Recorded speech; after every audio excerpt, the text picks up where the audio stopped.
Welcome to Luca and Miguel. Enjoy the video.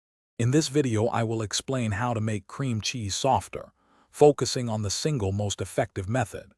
The key to perfectly soft cream cheese, ideal for baking or spreading, is allowing it to reach room temperature naturally.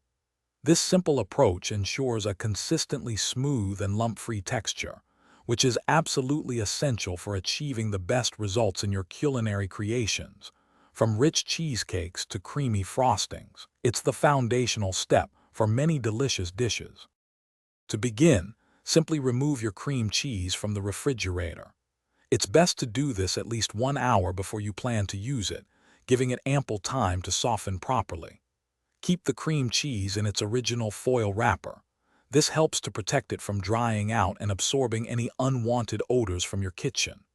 Place it on your kitchen counter, ensuring it's not in direct sunlight or near any heat sources like a warm oven, which could cause it to melt unevenly.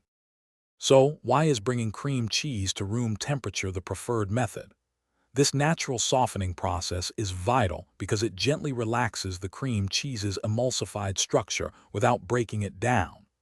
Unlike rapid heating methods, which can cause the fat and water to separate, natural softening maintains its integrity. This ensures a consistently smooth, creamy texture that blends beautifully into recipes, preventing any graininess or an oily appearance, and preserving its delicate flavor. For those times when you need your cream cheese softer a bit more quickly, you can slightly accelerate the room temperature method. Simply unwrap the cream cheese and cut it into 1-inch cubes. Then, spread these cubes out on a plate or a clean surface. This increases the surface area exposed to the air, which can reduce the softening time by about 15 to 20 minutes. Always gently press the cream cheese to ensure it has reached your desired softness before mixing it into your recipe. Thanks for watching and please subscribe. It's the best investment you'll ever make.